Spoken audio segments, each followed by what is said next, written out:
El relato de la resurrección de Lázaro. En la literatura, especialmente en Crimen y Castigo, de Fedor Dostoyevsky. Padre Daniel Albarrán.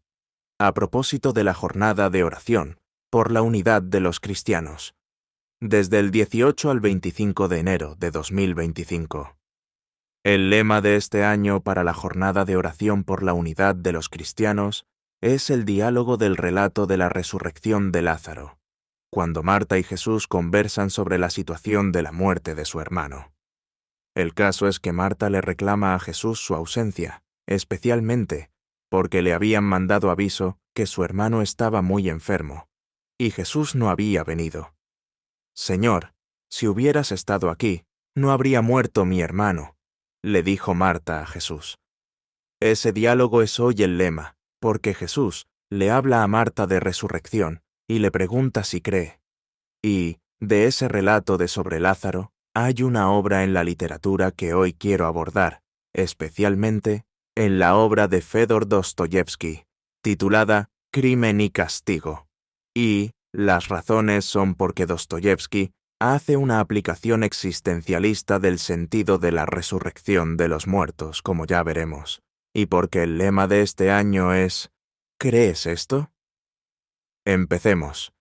Rodia se llama el personaje principal de Crimen y Castigo. Rodia comienza llevando una vida muy solitaria. Fue a a estudiar Derecho, abogado, en San Petersburgo, Rusia. Rodia era sobresaliente y muy inteligente, y se empeña en demostrar que él era capaz de hacer cosas que nadie había hecho, fruto, tal vez, de su inteligencia.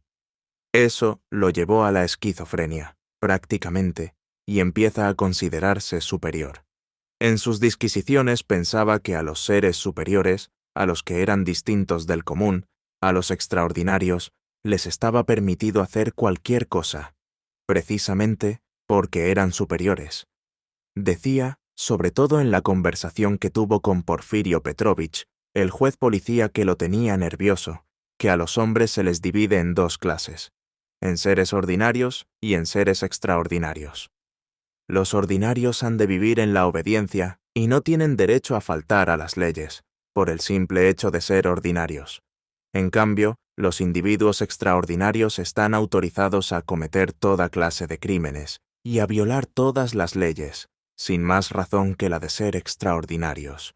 Y lo había publicado en un artículo de periódico. Ese artículo lo había leído Porfirio Petrovich, y a partir de su contenido, el policía jefe lo estaba acorralando, según pensaba el propio Raskolnikov o Rodia, pero eran solo suposiciones suyas y no la realidad. Rodia comienza a delatarse.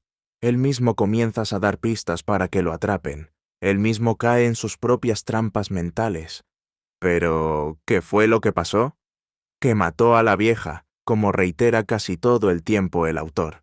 La vieja se llamaba Elena Ivanovna, la usurera, y que era la prestamista de la ciudad, y que se enriquecía a costa de la necesidad de los demás, de los que llevaban objetos y prendas para empeñar, y que muchas veces no se recuperaban porque los propietarios no tenían dinero, y se les vencía el plazo del préstamo. Y el mismo Raskolnikov había sido víctima de la usurera, porque nunca tenía dinero para recuperar lo empeñado. Rodia programa todo para matarla. Le tenía idea y animadversión. La consideraba repudiable y fea, además de miserable y repugnante. Se le añadía el hecho de que fuera la prestamista y la que tenía la casa de empeño. Eso justificaba el sacrificarla matándola, porque era un favor a la humanidad, y que se le estaba permitido, como el derramar sangre le estaba permitido a los seres superiores. Además, ella era repugnante por ser prestamista y usurera, y un favor a la ciudad era matarla. Se autofundamenta en Licurgo, en Solón, en Mahoma, en Napoleón. E inclusive sostenía que si las ideas de Newton, por una circunstancia o por otra, no hubieran podido llegar a la humanidad, sino mediante el sacrificio de una, o 100, o más vidas humanas que fueran un obstáculo para ello, Newton habría tenido el derecho, e incluso el deber, de sacrificar esas vidas a fin de facilitar la difusión de sus descubrimientos por todo el mundo. Esto no quiere decir, ni mucho menos, que Newton tuviera derecho a asesinar a quien se le antojara o a cometer toda clase de robos, decía, sino que la mayoría de esos bienhechores y guías de la humanidad han hecho correr torrentes de sangre, porque eran precisamente seres extraordinarios.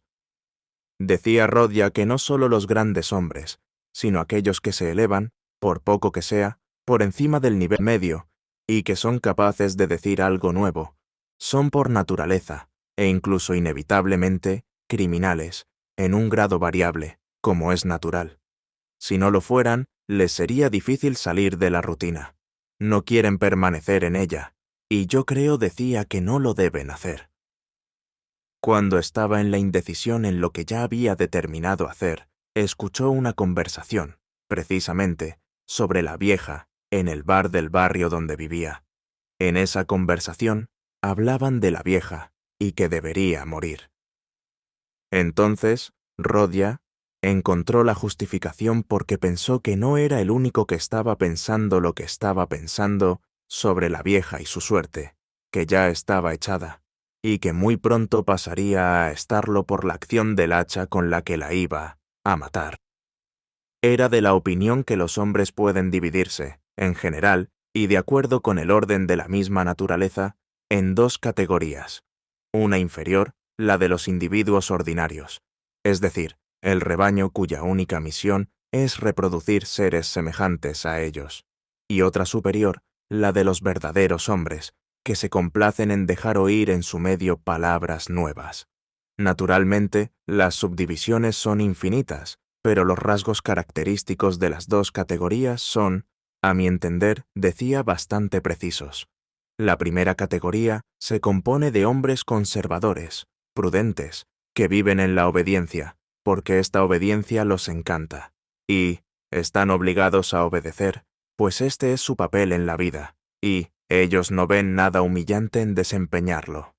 En la segunda categoría, todos faltan a las leyes, o, por lo menos, todos tienden a violarlas por todos sus medios. Esos son los seres superiores. Los hombres de la primera categoría, los ordinarios, son dueños del presente. Los de la segunda, los extraordinarios, del porvenir. La primera conserva el mundo, multiplicando a la humanidad. La segunda empuja al universo para conducirlo hacia sus fines. Las dos tienen su razón de existir. La de la clase superior hacen avanzar al mundo con sus ideas nuevas y novedosas. En este punto de la novela, el autor juega maravillosamente y hace que Rodia hable de la Nueva Jerusalén y hasta del tema de Dios, que es el tema preferido de Dostoyevsky en todas sus novelas como en Los hermanos Karamazov. Entonces, en esos temas es cuando Porfirio Petrovich lo va envolviendo y lo va ahondando en el sufrimiento de conciencia que tenía Rodia, pero era que eso lo suponía y lo imaginaba Rodia, porque el policía no pensaba nada de eso, ni un poquito, pero Kodia se sentía con derecho de sentirse un hombre superior, y no veía que debería sentirse culpable de matar a la vieja usurera. Aquí es cómico un poco el transcurso de la novela, ya que Kodia no sentía remordimiento de haber matado a la vieja, pero sí de haber matado a la hermana de la vieja, a Lisbeth, quien no estaba en los planes de matarla cuando había programado el asesinato, que según él era un beneficio para la sociedad. Toda la novela transcurre en esas crisis emocionales, de culpa y de remordimientos, y cae enfermo sin estar enfermo. Es cuando se hace amigo de Sonia Semyonovna Marmeladova, de quien se enamora. Ella era una prostituta que se había hecho tal para poder mantener a sus hermanos y a su madrastra. Rodia se siente identificado con ella, por el tipo de bajos mundos en los que ambos se encontraban. Ella, ciertamente, le ayuda. Y es ella quien lo lleva a reencontrarse consigo mismo en el asumir los hechos de su vida. Ella se entera que Rodia mató a la vieja, pero no porque Rodia se lo contó, sino porque ella fue haciendo conexiones de las enfermedades repentinas y recaídas, y de sus conversaciones que decían y no decían nada, pero que lo autoacusaban, y en los que él disfrutaba tanto, que parecía más bien masoquismo. Rodia gozaba haciéndose sufrir él mismo en ese círculo envolvente en el que lleva el autor, y que se llega casi a la desesperación como lector, porque en la siguiente página la trama se vuelve a complicar más de lo que ya estaba. Y, en ese estilo, el autor se da vida al llevarlo a uno como lector a ir descubriendo facetas nuevas. Por eso es que sus novelas son consideradas de gran contenido psicológico. Un detalle muy bonito y sugestivo de la situación, y que es recurso del autor, por supuesto, está en que Sonia le lee a Rodia el pasaje de los Evangelios donde se relata la resurrección de Lázaro. Esa lectura impacta a Rodia. Y desde ese momento, la novela adquiere un toquecito especial. Pareciera que fuera como una parte nueva de la misma novela. De hecho, desde ahí comienza sutilmente a sentirse la idea de la resurrección, en la que Rodia se va sumergiendo, con la ayuda de Sonia, quien lo invita a que se entregue y confiese. Rodia quiere y no quiere. Y, de manera sutil, ese pasaje y momento queda inconscientemente en la mente de uno como lector, porque hace la magia de trabajo inconsciente y pareciera no tener sentido en la novela. Es cuando Rodia sufre, lucha, entra en depresión, cae en delirios, tiene fiebres inexplicables, vive un infierno, literalmente. Es ahí en donde se comprende el título de la novela, Crimen y Castigo. Pasa días y noches encerrado en su habitación, sin querer comer y sin levantarse sumergido en la penumbra de su habitación con ventanas cerradas. Todo sigue en esa ambigüedad de sentimientos, en que sí, pero en que no, y en que los dos al mismo tiempo. Muy interesante. Se empieza a dar toques de resurrección en la elaboración de Dostoyevski. Después de esos recovecos, Kodia confiesa. Nadie le cree. Pero todos los datos que Rodia da en su confesión concuerdan con lo sucedido en el asesinato de la prestamista, y que había sido una noticia que tenía impactada a la ciudad. Y, como no le creen en la policía, Rodia busca lo que robó en la casa de la usurea donde dijo que estaban cuando lo escondió. Todo coincidía. Y eso aligera un poco el castigo a la hora de la sentencia, porque demuestra que, ciertamente, lo hizo en un estado de debilidad mental y de perturbación, que se manifestaban en sus recaídas de salud, con características de depresión. Sonia acompaña a Rodia en todo ese proceso, desde que le leyó el relato de la resurrección de Lázaro, y le está cercana. Y vuelve a aparecer el detalle, antes de ir a entregarse, de la lectura del Evangelio del episodio de la resurrección de Lázaro, que es la segunda vez que aparece ese dato bíblico en la novela, que es la herramienta de procesos con los que está interiorizando Fedor Dostoyevski, haciendo con ello una hermosa aplicación psicológica de resurrección aquí, en la historia, en el presente, de la resurrección, porque la resurrección, sin quitar su carácter en después de la muerte, y que es un misterio, la resurrección es un hecho existencial, que en la novela se empieza a suceder en Rodia, gracias a Sonia, y que en el lector y en la literatura se hará a su debido tiempo y momento, y que, en estas circunstancias de la jornada de oración por la unidad de los cristianos, con el lema de Jesús a Marta de ¿crees esto?, es una puesta en práctica de creer que la resurrección se da, aquí y aquí, con la esperanza, ciertamente, en la resurrección futura, pero, primeramente aquí en la historia personal e histórica, porque el mensaje del Evangelio se hace carne en la persona del único, que es la esperanza, y que es realidad presente y futura, porque por eso es esperanza, pero esperanza encarnada en proceso. Y Rodia, o Raskolnikov, es en literatura una obra maestra de comprensión de resurrección. El detalle importante es que, en ese momento uno como lector, se sorprende porque vuelve a recordar que ya había aparecido el relato de sobre Lázaro y la resurrección. Es la segunda vez que aparece, y se reacciona en sorpresa, ahora que vuelve a aparecer. Y la memoria hace su trabajo al recordar que ya se había leído ese relato del Evangelio de San Juan en la novela. Igualmente, había sorprendido porque no se le hallaba sentido que el escritor apelara a ese texto bíblico, y se había pensado que podría ser, más bien, para rellenar con algo de algo su relato. Esa idea había sido, al menos para mí, en ese momento de la lectura y de la sorpresa. Sentencian a Rodia a 7 años de cárcel, y aparece, ya, en esa referencia de 7, tal vez a una relación con el valor de 7 en sentido bíblico, como 7 en proceso, 7 en descanso, 7 en pasos de poco a poco de asimilación de las cosas del mensaje y vida de Jesús. En la cárcel se dan otros detalles, pero resaltemos, el que Rodia se va transformando de esquivo y huraño e intratable a de trato más humano y sociable, sobre todo después de que una de las visitas de Sonia, cuando ellos se declaran su amor. Proceso de transformación. Tal vez se trataba de comprender el proceso de inversión de hombre extraordinario a hombre ordinario, que era la idea que Rodia quería demostrar, y que es lo contrario de lo que Jesús propone, que es que su mensaje, y sobre todo, el reino de los cielos, es para los sencillos, para los pobres de espíritu, y para lo que es fundamental ser niño. Y es estando en la cárcel, en una de esas visitas de Sonia, que se había mudado a vivir en una localidad cerca de la cárcel para poder ir a visitar a Rodia. Este le vuelve a pedir a Sonia que le vuelva a leer el relato de la resurrección de Lázaro.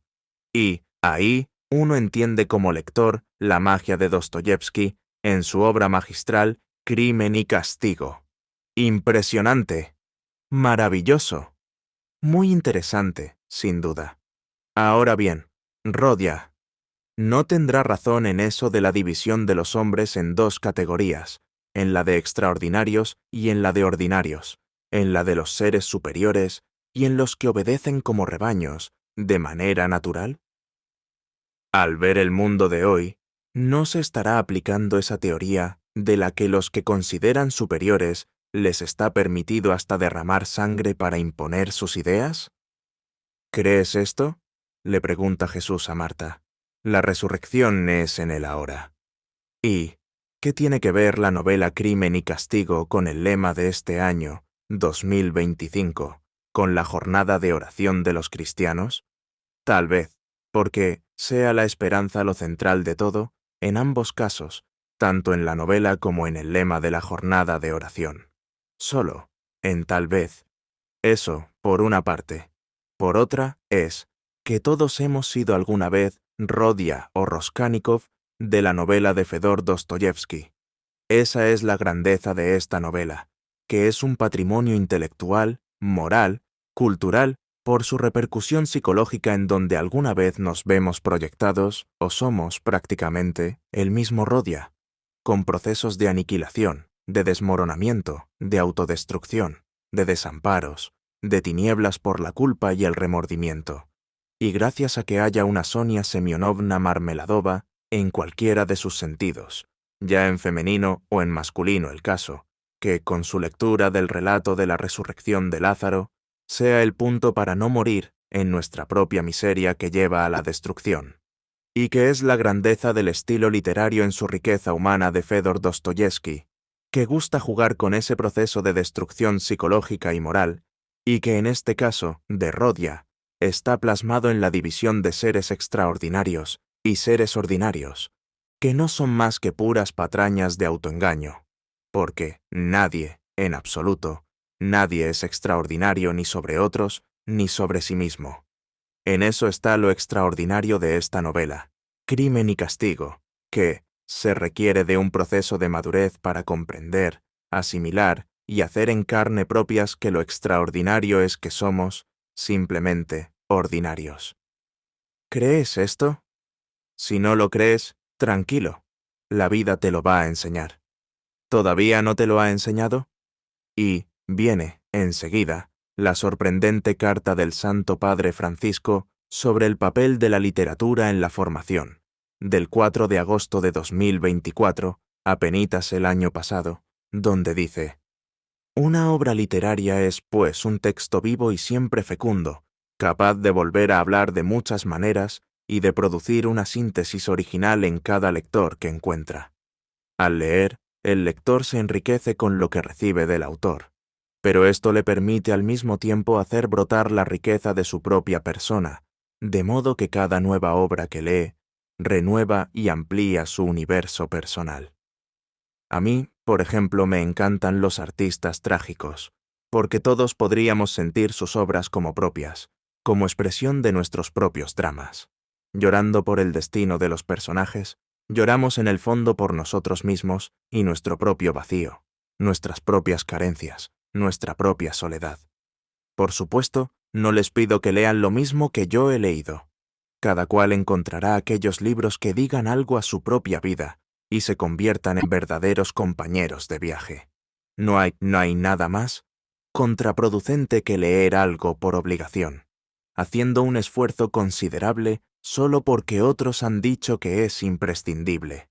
No, debemos seleccionar nuestras lecturas con disponibilidad, sorpresa, flexibilidad, dejándonos aconsejar, pero también con sinceridad, tratando de encontrar lo que necesitamos en cada momento de nuestra vida.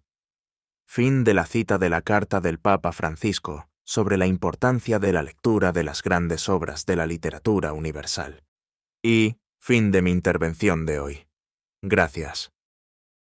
Usted tiene una larga carrera docente y el otro día leía una carta muy linda suya acerca de la lectura, ¿no? El valor de la lectura. De la literatura. De la literatura, incluida la poesía. Y lo importante que incluso era en la formación de los propios sacerdotes, la cultura como una apertura de horizontes y de mundos. Sobre todo en este caso me centré en la literatura. No podemos formar sacerdotes burros que nunca hayan leído Dostoyevski, por ejemplo. No. Un humanismo en la formación sacerdotal. No, que estudian filosofía y teología. Son fruta seca. Que tengan esa base humanística. Como te dije, que a mí me espanta uno que no haya leído Dostoyevski. Uno que no haya tenido una formación, aunque sea autodidacta, pero en las artes, sobre todo literatura. También música, pero literatura sobre todo. Y buscar las cosas más accesibles para tomar el gusto a la literatura.